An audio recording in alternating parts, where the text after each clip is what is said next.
Bismillah. Assalamualaikum warahmatullahi wabarakatuh. Selamat siang adik-adik. Hari ini kita bertemu lagi dalam kegiatan praktikum anatomi untuk blok 7 untuk materi sistem urinaria dan organ genitalia maskulina. Mungkin adik-adik bisa menyiapkan buku petunjuk praktikum, atlas anatomi dan buku lain yang mendukung untuk referensi tambahan.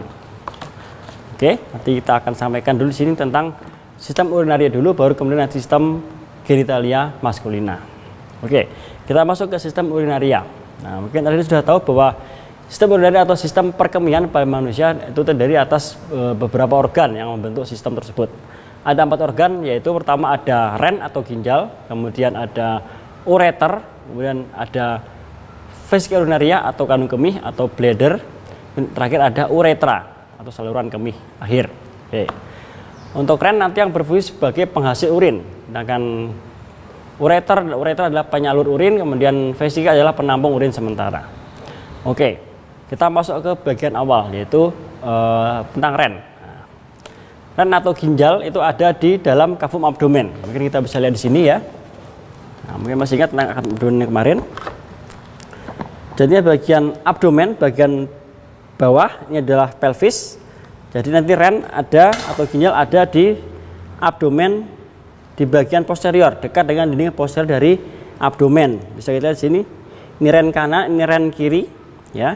Di belakang nanti ada muskulus dinding abdomen. Nah, ini adalah muskulus quadratus lumborum, ini adalah muskulus transversus abdominis, kemudian di atasnya nanti ada diafragma.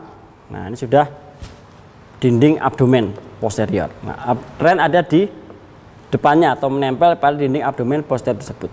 Nah, rotla ren nanti yang sebelah kanan dan sebelah kiri tidak sama tinggi. Yang sebelah kanan agak sedikit rendah daripada yang sebelah kiri. Yang sebelah kanan setinggi kira-kira setinggi kosta 11 atau 12, yang kiri tinggi kosta 10 atau 11, sehingga akan sedikit berbeda ketinggiannya. Dikenakan di ren sebelah kanan nanti di kranialnya ada organ hepar, sehingga dia agak terdesak ke kaudal. Kemudian ren kanan dan kiri nanti di sekitarnya atau di sisi-sisinya ada organ atau bangunan lain. Kita lihat di sini yang pertama ada di bagian kranialnya. Masing-masing ren nanti ada glandula suprarenalis atau glandula adrenal. Nah, di kanan ada dan di kiri juga ada. Jadi bagian medialnya nanti ada beberapa bangunan, ada fasa-fasa darah besar, ada muskulus psoas. Nah, nanti di anteriornya ada organ internal abdomen lainnya, yaitu organ digesti, ya, ada ileum, kolon dan lain sebagainya ada di anterior dari ren tersebut. Oke, kita lihat untuk ren seperti ini. Secara umum bentuknya seperti ini ya. Bentuknya seperti melengkung seperti ini, seperti apa? Kacang gitu ya, kacang polong itu kalau dibesarkan seperti ini nanti. Kemudian di bagian tengahnya dia agak melekuk ke dalam. Nah, oke. Nah, kita ambil ren, kita besarkan ya. Nah, seperti ini. Nah, ini kita ambil potongannya ya. Nah, kalau kita ambil potongannya, kalau kita perbesar nanti seperti ini. Nah, ini yang kita perbesar dan kita potong secara koronal seperti ini potongannya. Ada bagian ekstremitas inferior, ekstremitas superior, ada margo medial, ada margo lateral, kemudian ada fasies anterior dan fasies posterior.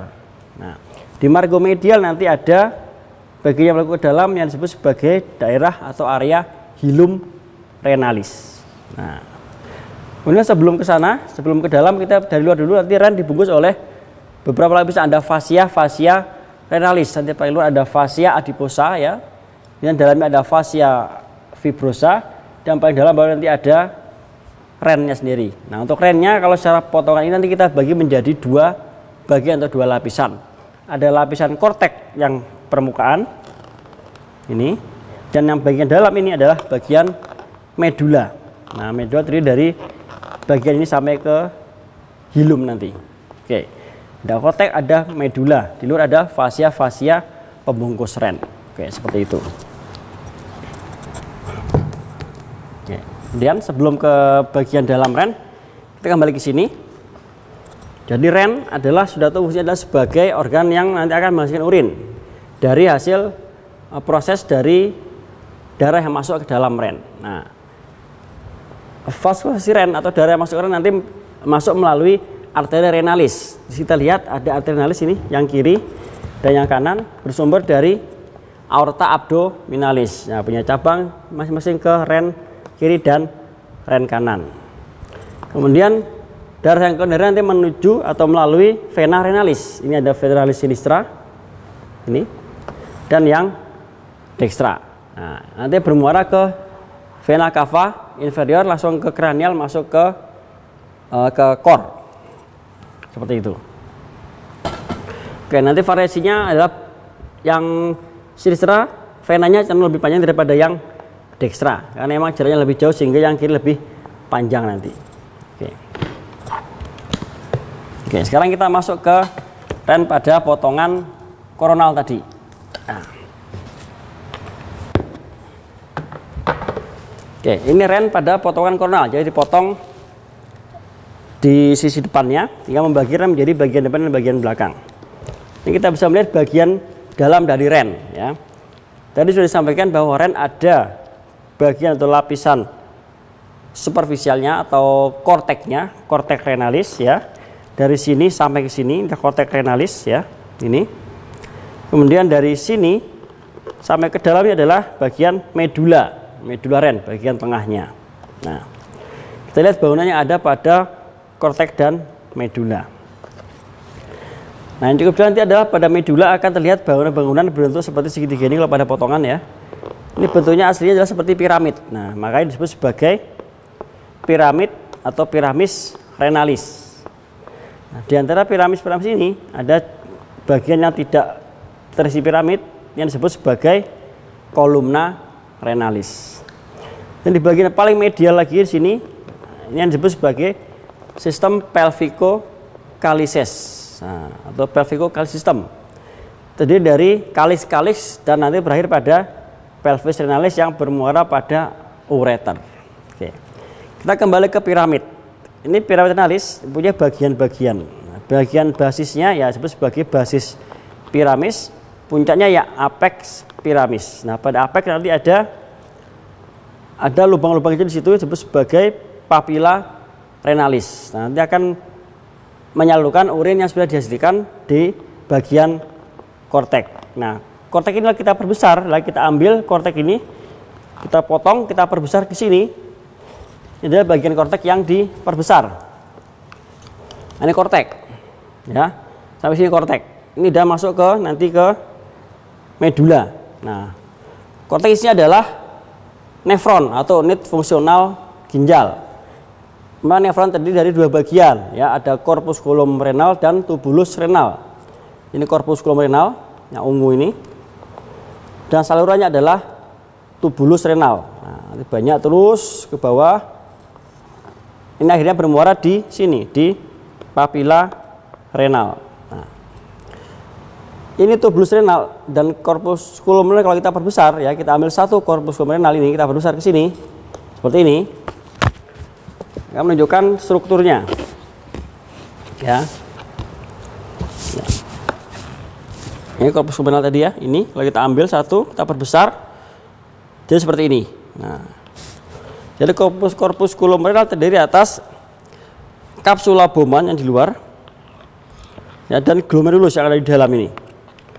Nah, ini komponen penting yang berperan pada proses filtrasi dari darah yang masuk ke ginjal. Ini ada fasa masuk ini fasa afren, dan ini fasa yang keluar adalah fasa ini yang ini fasa efren. Nah, ini keluar, ini darah masuk ke sini. Kita mulai proses filtrasi di dalam glomerulus, kemudian keluar lagi. Nah, seperti itu. Dan nanti hasilnya akan menuju ke sini. Nah, menuju ke tubulus atau corpusculum renal. Tadi di atas tubulus proksimal ya, ini tubulus proksimal. Dan ada ansa Henle, tubulus distal, dan masuk ke tubulus collectivus. Nanti semua bermuara ke sini, ke papilla renal. Kemudian akan masuk ke atau diterima oleh struktur kaliks. Nah, ini kaliks ya. Kaliks yang langsung berhadapan dengan papilla renal atau pada apex piramis ini adalah kaliks minor. Nanti kaliks minor akan bergabung menjadi kalis mayor bergabung bermuara semua ke sini ke pelvis renalis. Nah, pelvis berlanjut menuju ke uretra, nanti dibawa oleh ureter menuju ke vesika urinaria. Oke. Itu secara bangunan secara potongan koronal pada ren. Oke. Kemudian pada ren selain struktur tadi ada fasa-fasa tadi yang merupakan kelanjutan dari arteri dan vena renalisnya. Kita lihat di sini ada arteri renalis di sini yang dari aorta tadi, begitu masuk dia akan membagi menjadi arteri segmentalis. Nah, setelah segmentalis dia akan berjalan menuju antar piramid menjadi arteri interlobaris. Dia akan berbelok di basis piramid menjadi arteri arcuata, ya, melengkung ini arcuata. Dan masuk lagi menjadi arteri interlobularis. Nah, ini. Dan dia masuk menuju ke dalam corpusculum renal tadi menjadi fasa aferen dan fasa eferen yang keluar tadi. Nanti kembali lagi melalui vena tadi masuk menjadi vena interlobularis, terus menjadi vena arcuata, vena interlobaris, vena segmentalis, keluar menjadi vena renalis, kembali ke vena cava tadi. Oke, itu aliran darah pada ren. Seperti itu. Oke, sekarang kita tunjukkan gambaran atau bangunan pada kadavernya. Oke, kita punya kadaver yang cukup baik di sini. Oke. Nah, ini rennya ya, ini bagian anteriornya ya, fase anteriornya, ini ren sebelah kiri, ini fase anteriornya. Oke. Nah, ini bagian potongan koronal tadi. Oke. Ini cukup kelihatan ada warna yang berwarna adalah bagian pelviknya, pelvik dan kalis-kalisnya tadi. Nah, ini adalah arteri renalisnya, bisa kelihatan. Nah, kemudian untuk kortek ya di bagian tepi ini kortek, kemudian bagian yang ke medial adalah bagian medulanya. Oke, di sini kita lihat di sini. Ini adalah ureternya ke bawah tadi. Pangkalnya yang lebar adalah pelvis renalis. Ini ureter. Oke. Ini ren dari luar, berarti ini adalah polus atau ekstremitas superior, ini adalah polus atau ekstremitas inferior. Sedangkan ini adalah margo lateral, ini adalah margo medial. Di margo medial nanti ada lakuan hilum renalis. Oke. Oke, kita punya preparat lain di sini. Oke, ini yang kadaver ya. Oke, ini yang utuh ya. Nah, ini yang utuh, kita lihat di sini ya. Nah, sini, nah ini utuhnya, sama tadi ya. Ini polusnya atau ekstremitasnya, ini margonya, ini fasiesnya, ini juga fasiesnya. Nah, jadi kita lihat kita lihat sini ada pembungkusnya atau kapsula renalisnya, nah, kapsula fibrosanya atau fascia renalisnya. Bisa lihatnya menempel. Untuk fascia adiposa atau kapsula adiposa sudah tidak ada di sini. Oke. Dan ini adalah arteri renalisnya, potongan arteri renalisnya. Ini ke bawah adalah ureter. Oke. Dan ini kita punya potongan koronal juga. Nah, ini agak lebih jelas potongannya ya. Nah, ini sini bisa menunjukkan gambaran dari kaliksnya. Nah, sini ya, lihat ya. Ini ada kaliksnya. Ya, ini kaliks tadi, ini kaliks minor. Kaliks minor, kaliks minor, kaliks minor ini berkumpul ke tengah jadi satu. Kaliks mayor, nanti kaliks mayor semua berkumpul ke arah hilus menjadi pelvis renalis, kemudian berlanjut jadi ureter. Oke, menunjukkan kortek dan medula. Ini sudah tidak jelas nampak piramidnya ya, kan sudah lama sekali. Oke, mungkin itu saya tunjukkan. Oke, itu untuk ren seperti itu. Oke. Sekarang kita masuk ke bagian kedua yaitu ureter. Nah, kita kembali ke sini. Jadi setelah dari ren tadi, urin yang dihasilkan oleh ren tadi setelah melalui tubulus collectivus masuk ke kaliks pelvis renalis ureter. Nah, masuk ke sini ureter dari ren ke bawah. Dia akan mengalirkan urin tadi, membawa urin tadi menuju ke kandung kemih di pelvis atau vesika urinaria yang ada di rongga panggul atau rongga pelvis ini. Nah, jadi ureter hanyalah sebagai saluran yang membawa atau mengalirkan urin saja. Ini tidak ada fungsi apapun yang terjadi dengan urin di sepanjang ureter. Nah, ureter nanti terbagi jadi dua bagian ya. Ada pars abdominalis dan pars pelvina atau pars pelvica. Nah, pars abdominalis atau bagian yang ada di abdomen hanyalah yang keluar dari ren sampai ke sini. Ini adalah pars abdominalis. Sisanya sudah masuk ke dalam cavum pelvis yang menjadi pars pelvica atau pars pelvina nanti sampai ke dalam vesica urinaria. Oke. Strukturnya secara mikroskopis terdiri dari 3 lapisan ya, ada tunika fibrosa, tunika muskular dan tunika mukosa yang paling dalam. Nah, ada tunika muskularnya karena nanti ada gerakan peristaltik dari ureter yang berperan dalam mendorong urin sampai masuk ke vesica urinaria. Nah, pada ureter ini nanti terdapat 3 bagian yang agak sedikit menyempit dibanding bagian lainnya sehingga aliran urin di situ akan sedikit melambat. Nah, di mana itu? Ada 3. Pertama di sini.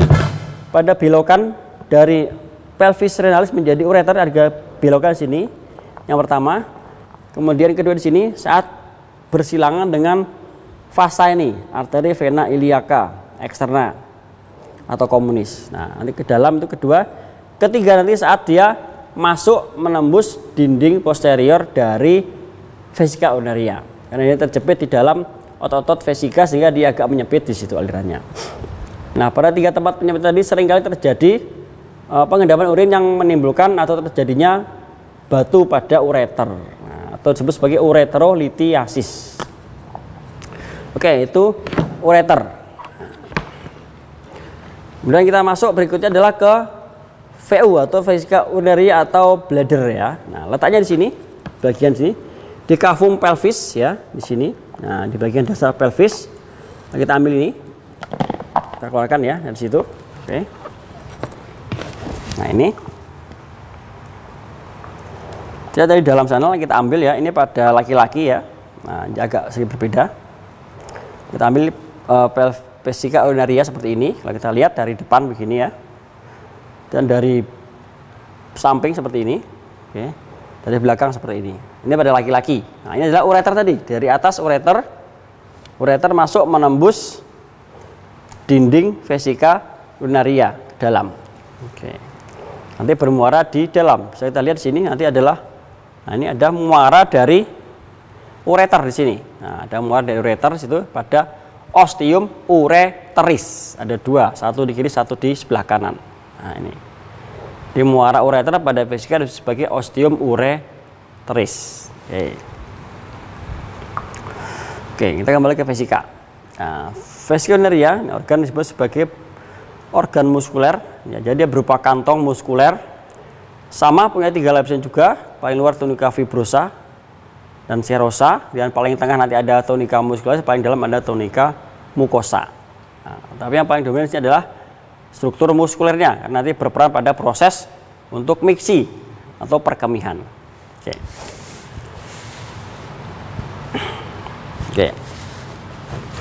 Dari sini untuk pada laki-laki untuk vesica urinaria di bagian luar di posterior nanti terdapat struktur lain yang nempel di situ. Nah, ke sini. Nah, ini ada 2 kelenjar di sini kanan dan kiri. Ini adalah glandula atau vesicula seminalis. Kemudian yang ini adalah ductus deferens. Nah, dia berjalan di belakang vesica urinaria. Kemudian di bagian kaudal dari vesica urinaria pada laki-laki nanti ada ini. Ada glandula prostat. Kelenjar prostat yang ada di kaudalnya. Ini pada perempuan tidak ada. Ya, dia langsung hanya ureter yang masuk saja. Oke. Kita lihat di sini kalau kita potong secara kronologis lagi. Nah, di sini kita potong begini ya. Kita lihat lapisan tadi. Paling luar tunika serosa fibrosa, kemudian tengah muskular, paling dalam mukosa. Lihat buat lapisan muskularnya cukup tebal ya. Terdapat banyak otot di situ, nanti ada musculus detrusor ya, detrusor vesica, ada nanti musculus trigonalis. Nanti semuanya berperan sebagai sphincter untuk vesica. Jadi saat dia kontraksi akan memeras vesica untuk mengeluarkan isinya yaitu urin. Oke. Nah, di bagian tunika mukosa bagian dalam tadi udah tahu ada ostium ureteris ya, muara dari ureter di sebelah kiri dan sebelah kanan. Nah, dari kedua lubang tadi ke arah kranial ke arah kaudal anterior, nanti di sini ada satu lubang lagi yaitu yang namanya ostium uretra interna atau internum. Jadi itu adalah pangkal uretra. Nah, jadi jalan keluarnya dari vesika adalah ke uretra tadi, ke pangkal uretra atau ostium uretra interna atau OUI. Nah, nanti di sekeliling ini ada otot yang melingkar di situ, disebut sebagai musculus sphincter uretra interna. Nah, nanti akan berperan dalam mengatur keluarnya urin saat miksi. Nah, antara ketiga lubang tadi ya, ada ostium uretra interna, kemudian dua ostium ureteris kiri dan kanan, nanti ada area di situ. Nah, berbentuk segitiga. Itu yang disebut sebagai trigonum vesika. Nah, trigonum vesika adalah area antara kedua ostium ureteris dan ostium uretra interna. Itu disebut sebagai trigonum vesika. Oke. Ya. Oke, itu untuk vesika urinaria. Oke, untuk vesika urinaria tadi bentuknya sebagai piramid, di mana punya basis di bagian ini, posterior ini. Kemudian apexnya di sini. Nah, ini apexnya bentuk agak menguncup atau meruncing, ini akan ke depan nanti, ke depan ke kranial berlanjut sebagai ligamentum vesico umbilical, ke atas nanti. Dan ini basisnya, dan ini jika dia akan punya 3 sisi, gitu. 1, 2, 3. Ya, fasies kranial, kemudian fasies caudolateral dextra dan sinistra. Ya, 1, 2, 3 sisi. Apexnya ini basisnya. Oke. Nah, ini juga sini ada kadaver untuk vesika urinaria, sini cukup jelas ya. Nah, ini sama, ini dipotong bagian depannya, bagian posteriornya. Nah, ini menunjukkan sisi atasnya ya, fasies kranialisnya. Nanti di sini ada bagian puncak atau fundus dari vesika. Ini ureter tadi, ini adalah glandula seminalis tadi, ini glandula prostat. Ini bagian dalamnya sudah dibuka ya. Itu menunjukkan ada ostium ureteris di kiri dan di kanan, serta ostium uretra interna di bagian medial bawah. Oke. Ini adalah glandula prostat yang sudah dipotong dan dibuka bagian dalamnya sehingga menunjukkan sebagian uretranya. Oke. Sekarang kita lanjutkan ke uretra. Nah, untuk uretra adalah saluran kelanjutan dari vesika urinaria. Yang kita lihat di sini adalah uretra untuk maskulin atau pada laki-laki. Karena agak sedikit kompleks, pada laki-laki karena dibagi menjadi 3 segmen. Kalau pada wanita nanti hanya 1 segmen saja, pendek ya, dan memang bangunannya tidak ada kekhasan yang perlu lihat lebih dalam. Kita lihat uretra pada laki-laki atau uretra maskulina. Oke, kita lihat penampang di sini ya. Nah, ini adalah penampang median dari vesika urinaria tadi. Nah, ini ya, ini ruangan vesika urinaria, ini muskulusnya, ini mukosanya. Nah, ini ada muara dari ureter tadi. Nah, di sini ya. Nah, ini adalah pangkal dari uretra atau disebut sebagai ostium uretra interna, yang mana di sekitarnya atau di sekelilingnya nanti ada otot di sini yang disebut sebagai musculus sphincter uretra interna. Nanti yang berperan dalam proses miksi. Nah, jadi dia akan menutup atau membuka. Saat miksi dia akan relaksasi atau membuka. Oke, nah dari sini dari ostium uretra interna sampai ke sini, kalau pada laki-laki dia akan panjang uretranya dari sini sampai ke ujung penis. Nah, bermuara pada ostium uretra eksterna atau OUE. Itu adalah uretra pada laki-laki atau uretra maskulina. Nah, uretra pada laki-laki atau maskulin tadi dibagi 3 segmen atau 3 bagian.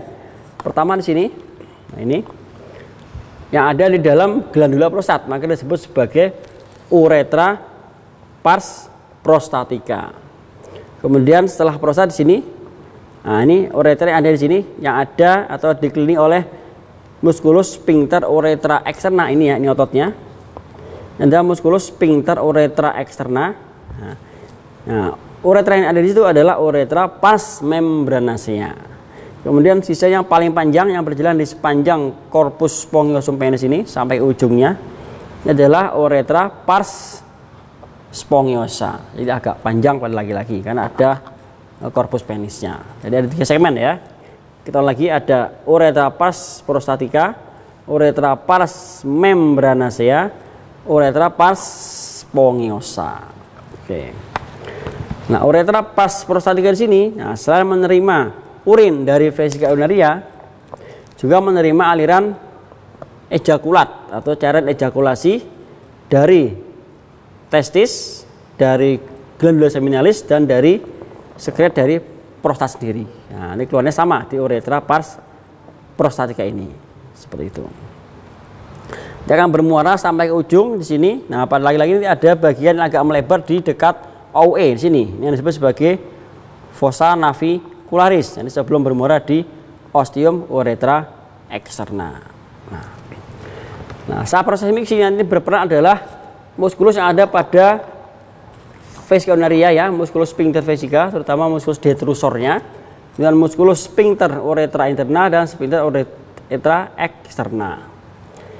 Muskulus detrusor atau sphincter vesika dan muskulus sphincter uretra interna nanti sifatnya adalah apa? Involunter. Artinya dia bergerak secara refleks. Kemudian yang eksterna nanti yang volunteer atau bergerak secara somatis, artinya bisa kita kendalikan.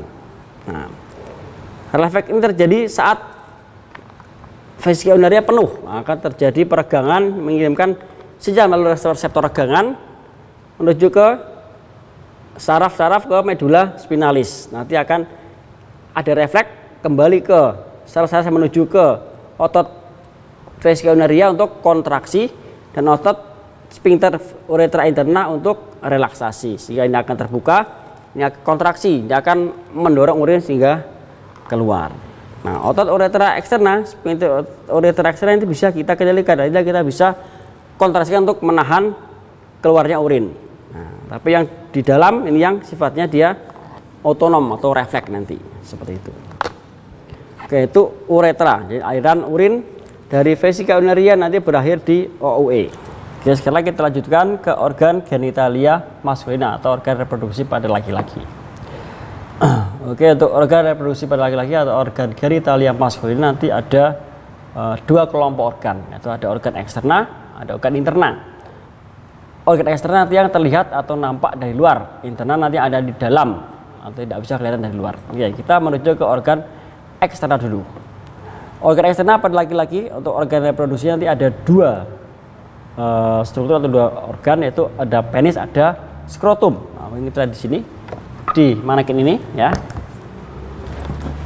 Oke, di dinding abdomen. Nah, ini ada penis di luar ya, penisnya. Nanti di bawahnya atau di kaudalnya ada skrotum. Ya, ini skrotumnya. Skrotum adalah kantongnya atau jaringan yang membungkus testis dan isinya, jadi luarnya saja. Nah, isinya adalah nanti termasuk organ genitalia yang interna. Nanti skrotum yang bagian luarnya saja. Nah, skrotum plus penis adalah organ genitalia maskulina yang eksterna, itu yang di luar. Oke. Nah, kita menuju ke masing-masing organ tadi ya.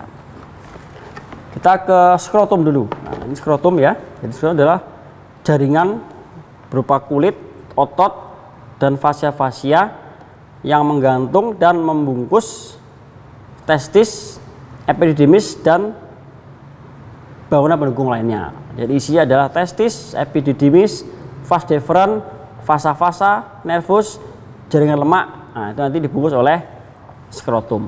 Nah, struktur utama adalah kulit, fascia-fascia, dan muskulus. Oke. Nah, kita lihat pada kadaver di sini. Oke. Ini penisnya. Oke. Nah, ini adalah skrotumnya. Ada di bagian kaudal atau mungkin agak posterior dari penisnya. Oke. Kalau kita lihat dari lapisannya di sini ya. Nah, ini lapisan dari skrotum cukup tebal ya. Dia punya banyak lapisan. Mungkin bisa dilihat di buku petunjuk ya. Jadi cukup banyak lapisannya. Kalau kita lihat di situ ya.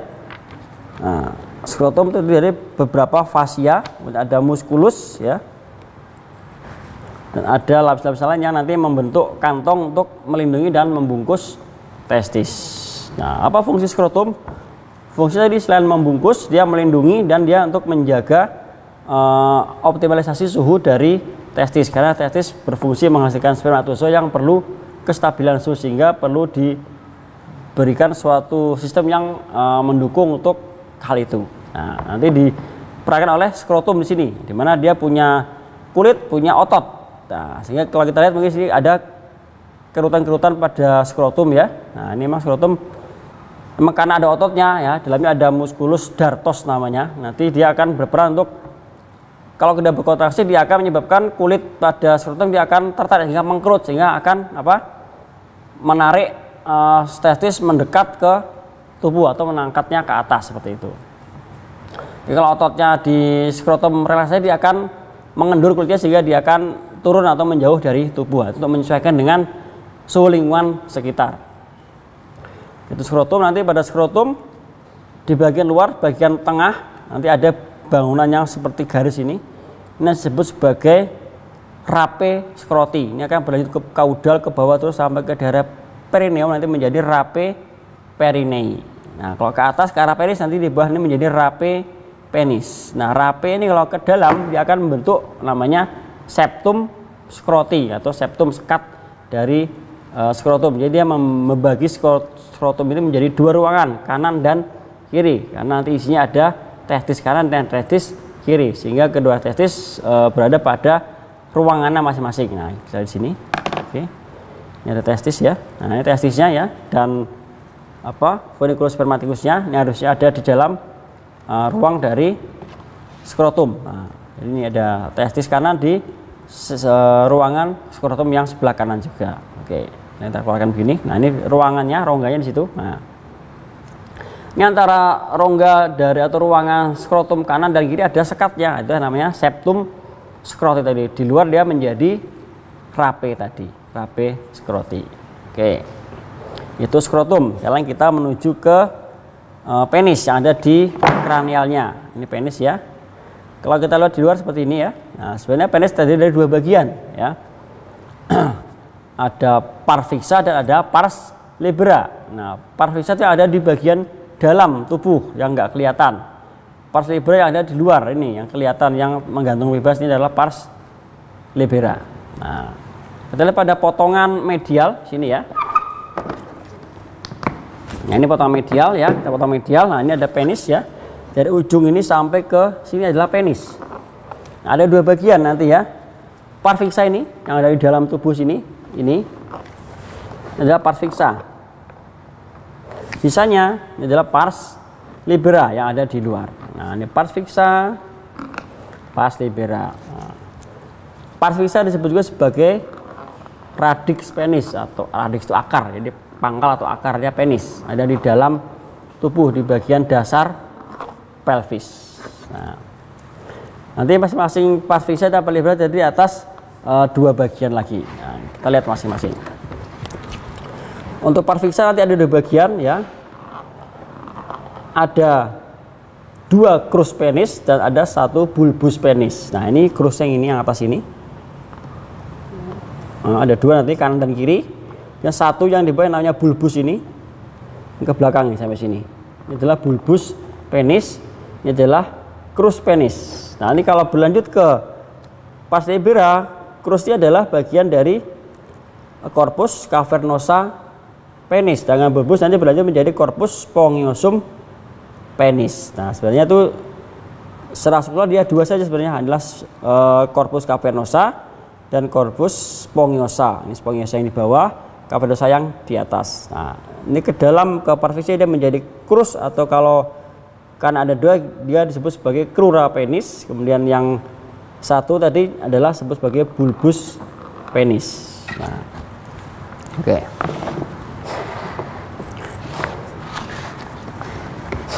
Oke. Nah, sekarang kita ke pars libera ya, dua ini ya. Nah, tadi ada dua bagian struktur internalnya, ada corpus cavernosa yang ada dua, dan satu corpus spongiosa penis, atau disebutnya sebagai corpus cavernosa uretra. Nah, tapi kalau kita pakai penis, maka namanya corpus cavernosa penis dan corpus spongiosa penis. Oke. Nah, sebenarnya secara struktur keduanya adalah jaringan caverna atau cavernous, yang artinya dia punya rongga-rongga yang akan terisi oleh darah. Oke, kita ke pars libra tadi dari luar dulu. Ya.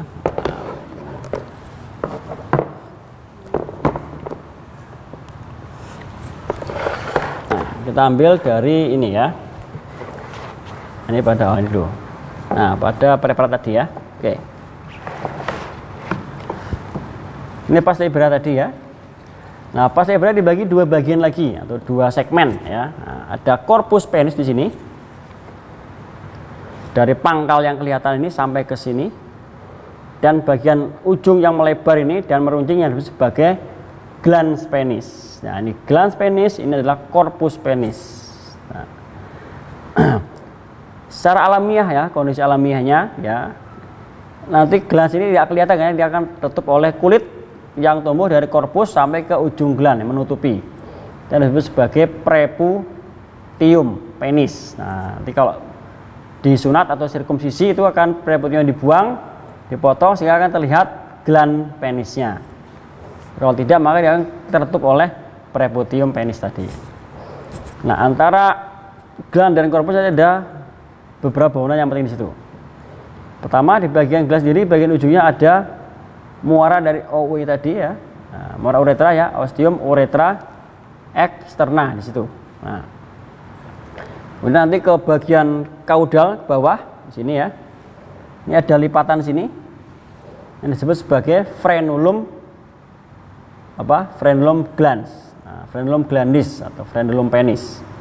Kemudian nanti ada bagian tepi glandis yang lebar ini disebut sebagai corona glandis ya, corona itu mahkota ya. Nah, kemudian dari corona tadi ke bawah, dari bagian alur ini di bawah corona tadi adalah kolum glandis ya. Ini menjadi batas antara glans dengan korpus ya, ada kolum glandisnya.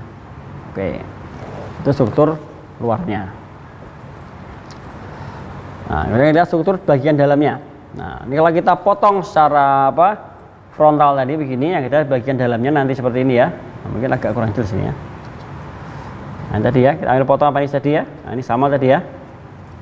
Ini ada gland penis tadi, ini ada corona glandis, ada kolum glandisnya, ini korpus. Nah, di bawah ada frenulum glandisnya, ada OUE, ostium uretra externa. Nah, kalau kita potong begini ya, melintang begitu, maka bagian dalamnya akan terlihat tadi dua struktur tadi.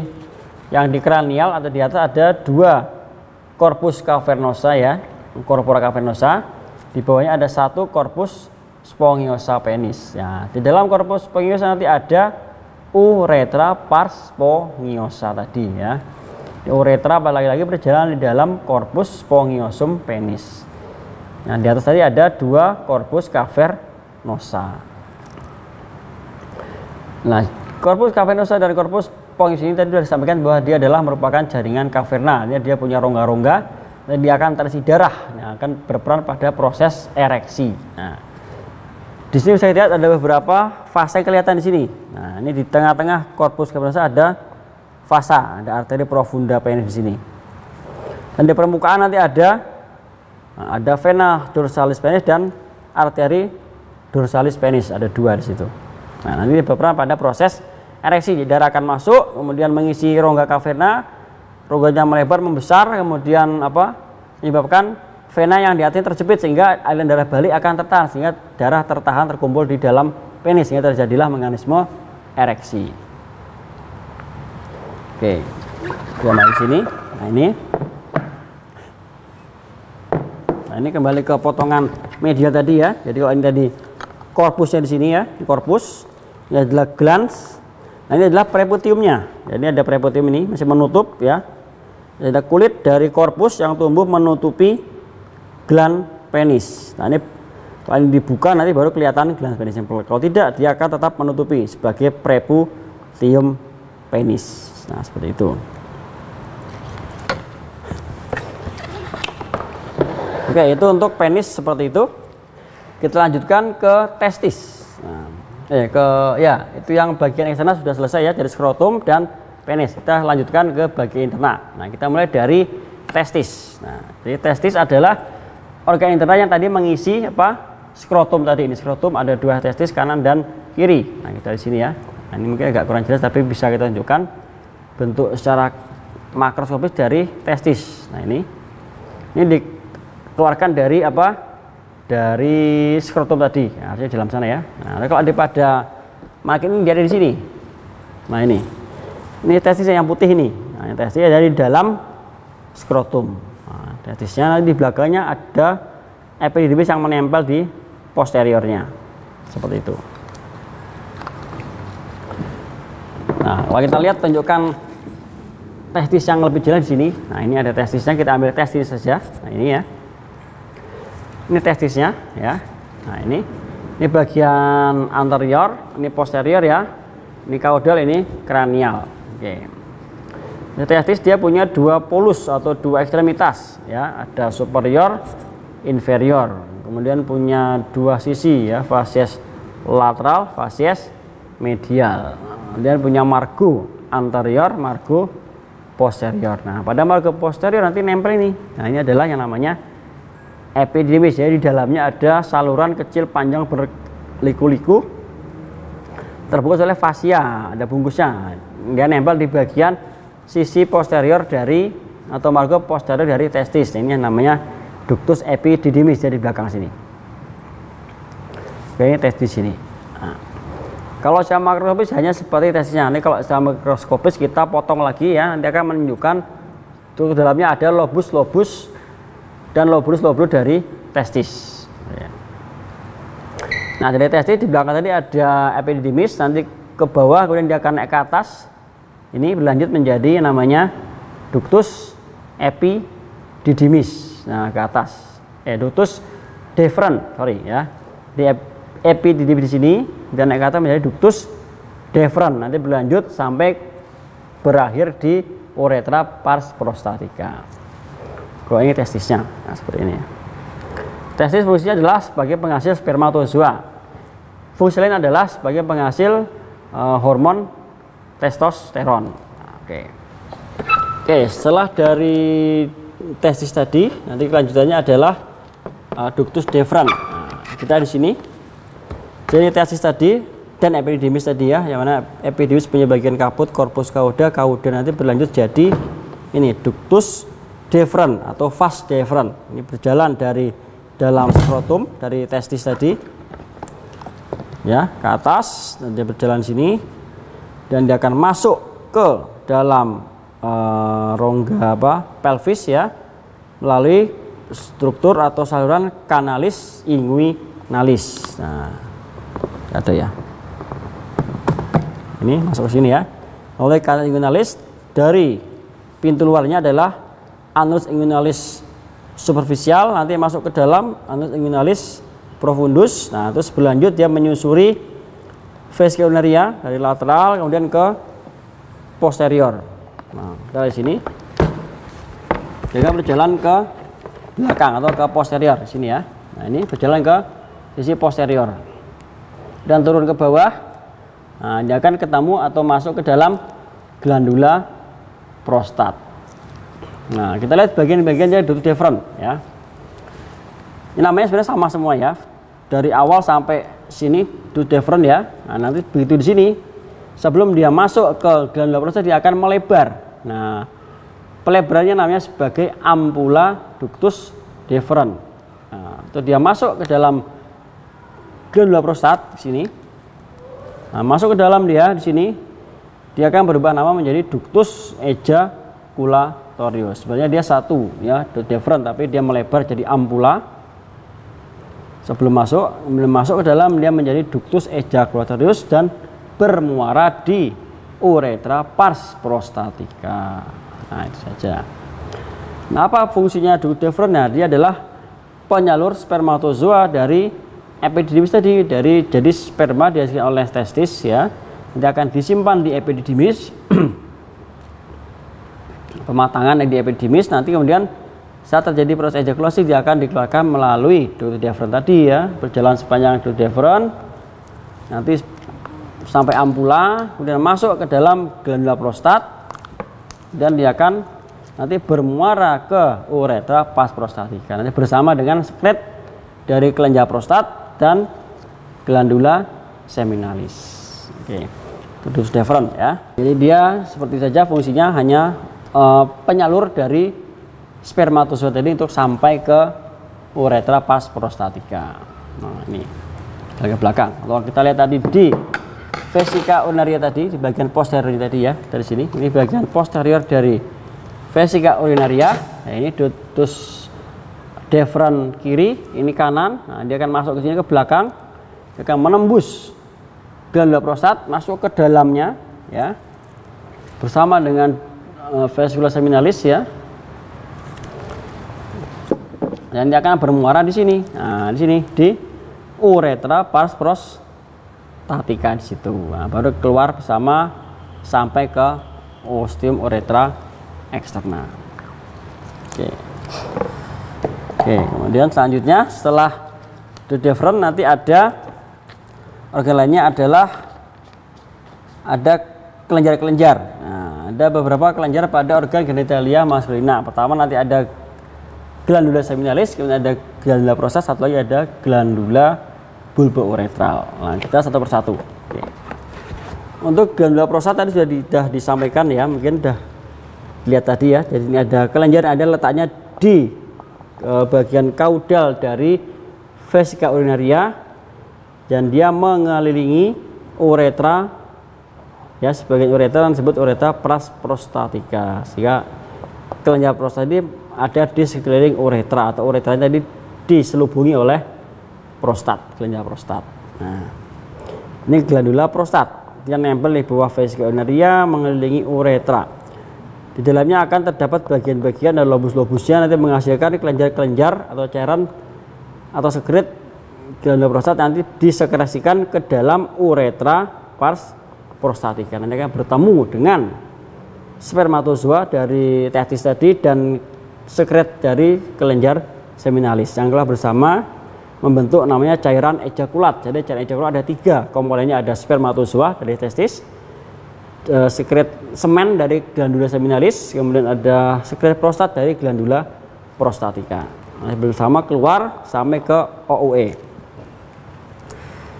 Oke, glandula prostat hanya di bawah sini ya, nanti menghasilkan sekret glandula prostat yang bersifat basah, nanti beberapa pada proses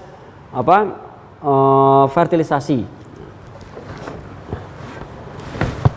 Oke, kemudian setelah glandula prostat nanti ada yang namanya glandula seminalis atau vesicula seminalis. Letaknya ada di posterior dari vesika urinaria. Kalau kita di sini ya. Nah, ini adalah glandula seminalis yang berkelak-kelak ini. Nah, ini nempel di belakang dari vesika urinaria. Jadi dia punya muara ke sini. Nah, muaranya ke arah vas deferens. Nah, dia bermuara ke vas deferens. Kita bersama-sama keluar di uretra pas prostatika. Nanti ada 2. Kalau kita lihat di sini. Ini tadi. Nah, ini ada di belakang dari VU tadi ya. Ini glandula seminalis kiri dan yang kanan. Ini prostatnya. Nah, ini sekretnya dia bermuara nanti ke ini, ke ductus ejaculatorius. Jadi ke vas deferensnya. Kalau kita lihat di sini. Ini juga ada. Nah, ini sama ya. Ini adalah glandula seminalisnya atau vesicula seminalis kiri, ini yang kanan. Nah, ini glandula prostatnya.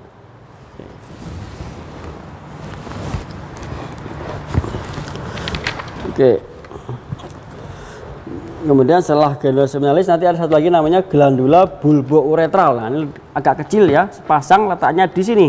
Nah, di daerah uretra pars membranasnya nanti ada sepasang kelenjar bulbouretral, nanti menghasilkan cairan yang sifatnya basah juga.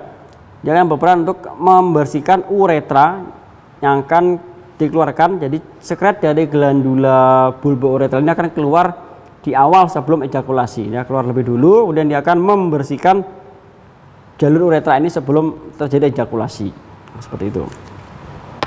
Letaknya nanti ada di sini di daerah uretra pars membranacea di sini.